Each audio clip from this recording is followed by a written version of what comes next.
कहानी के शुरू में हम हॉकी मैच को होता हुआ देखते हैं। तभी वहाँ पर टीम का कोच ये देखता है कि सामने वाली टीम काफी ज्यादा खराब खेल रही है, इसीलिए अब इस टीम का मुकाबला करने के लिए ये अपनी टीम का एक खिलाड़ी भेजता है जिसका नाम डेरिक था और यही हमारी मूवी का मेन कैरेक्टर भी है। मगर लोग इसको टूथ फेरी कहते थे। इसका नाम टूथ फेरी इसलिए था क्योंकि ये आते ही मैच के दौरान दूसरी टीम के किसी भी खिलाड़ी का दांत तोड़ देता था। अब यहाँ आते ही ये एक खिलाड़ी को ग्लास में मारकर उसका दांत तोड़ देता है और मैच जीत जाता है। वहाँ पर बैठे सभी उसके फैंस उसका जोर जोर से नाम बुलाते हैं। डेरिक को किसी का दांत तोड़ना बहुत अच्छा लगता था, इसे इस चीज से काफी खुशी मिलती थी। अब डेरिक की ऐसी हरकत पर उसको जुर्माना हो जाता है कि उसने मैच में एक आदमी को मारा। उसे तो जैसे इस बात पर कोई अफसोस ही नहीं था, बल्कि वो जो करता था उसे ये करना पसंद था। इसके बाद डेरिक जब लॉकर रूम में जाता है, वहाँ पर उसको एक नया लड़का मिलता है। बाद में इसे पता चलता है कि ये उसकी टीम का नया खिलाड़ी है, मगर डेरिक को उसे देखकर ऐसा लगता है कि वो बिल्कुल भी अच्छा खिलाड़ी नहीं है। अब जब डेरिक वहाँ पर स्टेडियम से निकल रहा था, तभी वहाँ पर एक छोटा सा बच्चा डेरिक से ऑटोग्राफ लेता है। कहता है कि मैं भी आपकी तरह बनना चाहता हूँ, मगर ये उस बच्चे को बहुत ही बुरी तरह जवाब देता है। कहता है तुम ऐसे कभी नहीं बन सकते। वो बच्चा इसकी बातें सुनकर थोड़ा सा उदास हो गया था। इससे हमें ये पता चलता है कि डेरिक थोड़ा सा बदतमीज भी था। अब इसके बाद डेरिक अपनी दोस्त कार लेके घर जाता है, जिसके 2 बच्चे थे। उसका बेटा डेरिक को बिल्कुल पसंद नहीं करता था। उसी दिन शाम को डेरिक अपने दोस्तों के साथ कार्ड्स खेल रहा था, जिसमें वो हार जाता है। उसके सारे पैसे खत्म हो जाते हैं। अब वो पैसे कार्ले की बेटी के तकिए के नीचे से चोरी कर लेता है, जो कार्ले ने रखे थे। उसने अपनी बेटी को ये कहा था कि जब तुम्हारा दांत टूट जाएगा तो तुम इसे अपने तकिए के नीचे रखकर सो जाना। टूथ फेरी आकर तुम्हारा दांत ले जाएगी और तुम्हें इनाम में पैसे देगी। मगर अब कार्ले की बेटी जब रात को उठती है तो उसके तकिए के नीचे दांत नहीं था। वो अपनी मॉम से कहती है कि टूथ फेरी मेरा दांत तो ले गई, मगर मुझे पैसे नहीं देकर गई। अब कार्ले ये बात समझ गई थी कि जो पैसे इसने रखे थे वो डेरिक ने उठा लिए। इस बात पर वो उसे बहुत डांटती है और कहती है कि तुमने अच्छा नहीं किया। अब एक दिन रात को सोते हुए डेरिक को अपने तकिए के नीचे एक नोट मिलता है जो फेरिस की दुनिया से आया था। डेरिक ये देखकर काफी ज्यादा हैरान हो जाता है, मगर अचानक से उसके पर निकल आते हैं और उसकी बॉडी पर पिंक कलर का सूट आ जाता है और वो फेरिस की दुनिया में चला जाता है, जहाँ पर उनका मैनेजर इससे मिलता है। इसका काम नए फेरिस को काम सिखाने का था कि एक फेरी कैसे बना जाता है। तभी वहाँ पर एक बूढ़ी फेरी आती है जो फेरिस की दुनिया की हेड थी। वो आकर कहती है कि तुम बुरे काम करते हो और तुमने कल रात ही 2 बच्चों के ख्वाब तोड़े हैं, इसीलिए तुम्हें इस बात की सजा मिलती है कि तुम्हें 2 हफ्ते तक टूथ फेरी बनकर यहाँ पर काम करना होगा। अगर इस दौरान तुमने कोई भी गलती की तो तुम्हारी सजा बढ़ा दी जाएगी। इसके बाद हेड उसको सारे रूल समझाती है, जिसके बाद इसको एक आदमी के पास भेज दिया जाता है। ये वो आदमी था जो यहाँ के सारे टूल्स और इस्तेमाल होने वाली जादुई चीजें बनाता था। अब वो आदमी इसको कुछ चीजें देता है, जैसे श्रिंकिंग पेस्ट, यानी जिसे इस्तेमाल कर ये छोटा हो जाएगा, और दूसरा एक ऐसा पाउडर था जो किसी के भी ऊपर डालने से उसकी यादें गायब हो जाएंगी, और तीसरा था इनविजिबल स्प्रे, जिससे ये गायब हो सकता था। अब डेरिक को उड़ने की ट्रेनिंग के लिए ले जाया जाता है, मगर वो ठीक से उड़ नहीं पाता, जिसके बाद अब अगली सुबह डेरिक की आंख अपने बेड पर खुलती है और ये सब उसको एक सपना लग रहा था। अब ये कार्ले के घर जाता है। वहाँ पर जाकर ये उससे सॉरी बोलता है अपनी पुरानी हरकत पर, जो इसने उसकी बेटी के पैसे चुराए थे। मगर अब कार्ले से कहती है मैं अपनी बेटी के साथ जा रही हूँ, और उसे अपने घर पर अपने बेटे के साथ रुकने का कहती है। ये उसके बेटे से बात करने की कोशिश करता है, मगर उसका बेटा तो इसे पसंद ही नहीं करता था। लेकिन डेरिक जब थोड़ी सी बात करता है तो उसका बेटा भी इससे बात कर लेता है। डेरिक को पता चलता है कि कार्ले के बेटे को म्यूजिक बहुत पसंद है। थोड़ी देर बाद कार्ले भी घर आ जाती है। डेरिक उसके लिए डिनर प्लान करता है। वो उसको बताना चाहता था कि वो उसे पसंद करता है, मगर अचानक से डिनर के दौरान ही उसके पंख निकल आते हैं, जिन्हें वो छुपाने की कोशिश कर रहा था, इसीलिए खुद छुप जाता है। तभी उसे फेरिस की दुनिया के मैनेजर की भी कॉल आती है, जो उसे मिलने बुलाता है। अब छुपते छुपाते डेरिक जब उसके पास जाता है तो वो कहता है सामने घर में एक बच्चे का दांत टूट गया है और वो फेरी तुद का इंतजार कर रहा है। तुम्हें वहाँ उसके घर जाकर उसका दांत लाना होगा। अब डेरिक अपना श्रिंकिंग पेस्ट का इस्तेमाल कर छोटा होकर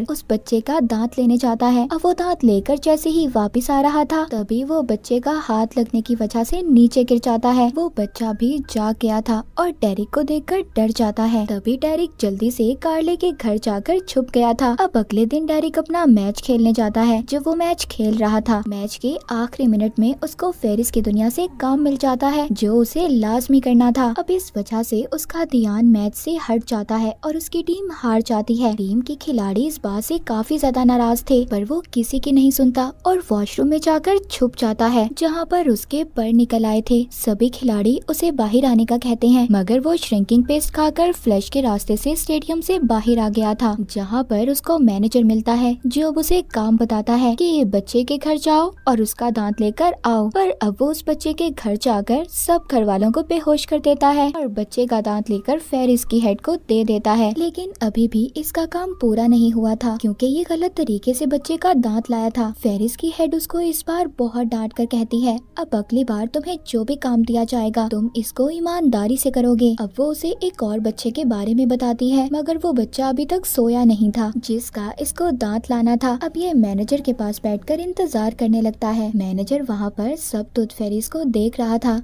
क्योंकि ये भी टूथ फेरी बनना चाहता था। मगर यहाँ पर थोड़ी देर बाद डेरिक को पता चलता है कि उसकी असाइनमेंट कैंसिल हो गई है जिसके बाद डेरिक घर आ जाता है। अगले सुबह उठकर जब वो अपनी बालकनी में जाता है तो देखता है वहाँ पर कार्ले अपने बच्चों के साथ आई थी। वो डेरिक के पास अपने बेटे को छोड़ने आई थी और अपनी बेटी को लेकर वहाँ से चली जाती है। डेरिक उसके बेटे को अब एक गिटार की दुकान पर लेकर जाता है जहाँ पर वो उसे कहता है कि अपने लिए एक गिटार पसंद करो। वो गिटार लेकर जब उसे बजा रहा था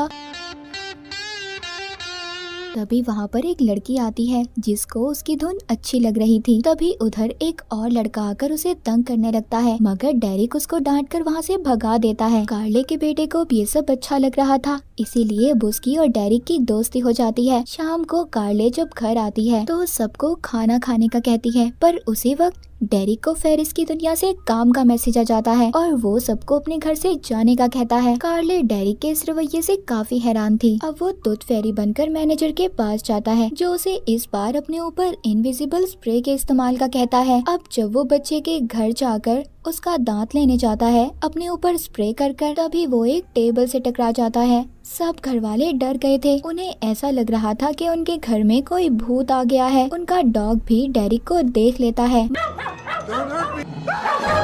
मगर अब वो किसी तरह दांत लेकर वापस फेरिस की दुनिया में आ गया था जहाँ पर वो हेड को दांत देता है और ये भी कहता है कि आपकी सारी जादुई चीजें बेकार हैं, कोई असर नहीं करती, उन्हें ठीक करवाना होगा। मगर हेड उसको मना कर देती है। अब तभी वो वहाँ पर एक आदमी से मिलता है जिसके पास भी ये सब जादुई चीजें थी। ये उससे सारी जादुई चीजें ले लेता है और अपने अगले काम को पूरा करने के लिए चला जाता है। मगर अब वहाँ पर जाते ही जैसे ही ये स्प्रे का इस्तेमाल अपने ऊपर करता है उसके बावजूद भी ये नजर आ जाता है। वहाँ घर में लेडी इसको एलियन समझकर पुलिस को कॉल कर देती है। पुलिस इसको पकड़कर अपने साथ ले जाती है। अब डेरिक को समझ आ गया था। वो सोचता है कि उसे फेरिस की दुनिया के रूल्स के मुताबिक चलना होगा।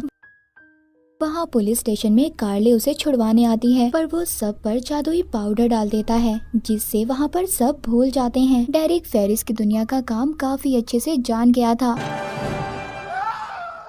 अब वो बगैर किसी प्रॉब्लम के बच्चों के दांत हेड को लाकर दे देता था। वहाँ का मैनेजर उससे पूछता है कि तुम्हें ये काम कर कर कैसा लग रहा है। डेरिक उसे कहता है अगर तुम चाहो तो तुम भी टूथ फेरी बन सकते हो। मैनेजर को प्रैक्टिस करवाने अपने साथ ले जाता है जहाँ पर वो खुद भी मैच की प्रैक्टिस करता है और कार्ले के बेटे को भी गिटार बजाना सिखाता है। अगले दिन डेरिक का मैच था जहाँ पर वो बिल्कुल भी अच्छा नहीं खेल रहा था। कोच उसे बहुत डांटते हैं जिस पर वो काफी ज्यादा परेशान हो जाता है। अब जब वो परेशान था और अपने घर वापस आ गया था तभी वहाँ पर कार्ले अपने बच्चों के साथ आ जाती है। उसका बेटा उसे कहता है मुझे प्रैक्टिस करवाओ। अब क्योंकि डेरिक बहुत ज्यादा परेशान था और गुस्से में भी था वो अपनी परेशानी में कह देता है तुम बिल्कुल भी अच्छा गिटार नहीं बजाते। इस बात पर कार्ले के बेटे को गुस्सा आ गया था और वो अपना गिटार भी तोड़ देता है। कार्ले भी इस बात पर उस पर बहुत गुस्सा करती है जिसके बाद डेरिक के घर पर उसका मैनेजर आता है, उसे पार्टी करने का कहता है। अब उसका मूड तो पहले ही खराब था, वो सारा गुस्सा मैनेजर पर निकाल देता है। अगले दिन जब उसका मैच था तो वो वहाँ पर मैनेजर भी था जो सिर्फ डेरिक को नजर आ रहा था। डेरिक अपना मैच पूरे ध्यान से खेलता है और इस बार वो काफी अच्छा स्कोर भी करता है और जीत जाता है। सब लोग बहुत ज्यादा खुश थे। अब तभी उधर मैनेजर बताता है अगली असाइनमेंट तुम्हारी कार्ले के घर की है, जहाँ पर जाकर तुम्हें उसकी बेटी का दांत लाना होगा। अब पहली बार डेरिक अपने परों के साथ स्टेडियम से बाहर निकलता है। सब उसे देखकर हैरान थे। सबकी आंखें खुली की खुली रह जाती हैं। मैनेजर वहाँ पर सब पर पाउडर फेंक देता है, जिससे सब लोग वहाँ पर ये सब कुछ भूल जाते हैं। अब जब डेरिक कार्ले की बेटी के पास जाता है तो उसे बता देता है कि वो ही टूथ फेरी है, मगर ये उसका सीक्रेट है। ये सुनकर कार्ले की बेटी काफी खुश थी। अब वो उसके बेटे के पास भी जाता है, जहाँ जाकर वो उससे माफी मांगता है और जादू से उसका गिटार भी जोड़ देता है, जिससे वो काफी खुश हो गया था। जब कार्ले ये देखती है तो उसे ऐसा लग रहा था कि डेरिक बच्चों को खुश करने के लिए ये सब कर रहा है। जिसके बाद डेरिक कार्ले के बेटे को हवा में उड़ाकर उसके शो में टाइम पर पहुंचा देता है, मगर उसको नीचे उतारते ही पाउडर फेंककर उसे सब भुला देता है। अब जब वो दांत लेकर फेरिस की दुनिया में जाता है तो वहाँ पर हेड भी उससे खुश थी, उसकी सजा को माफ कर देती है और अब उसकी यादों को भी मिटाकर मैनेजर को डेरिक की जगह पर टूथ फेरी बना देती है। मूवी के आखिर में डेरिक कार्ले के पास जाता है, जहाँ वो अपने बेटे के शो में बैठी थी। ये उसे बता देता है कि वो कार्ले को पसंद करता है। वो भी इसे हाँ कर देती है। आखिरी सीन में डेरिक को मैच खेलते दिखाया जाता है। वो आदमी जो फेरिस की दुनिया में जादुई चीजें बनाता था और फेरिस की हेड आम इंसान बनकर उसका मैच देखने आते हैं, मगर ये उन्हें नहीं पहचान पाता क्योंकि हेड ने उसकी सारी यादों को मिटा दिया था। अब ये उसकी मदद करते हैं और इसी के साथ ये मूवी यहीं पर खत्म हो जाती है।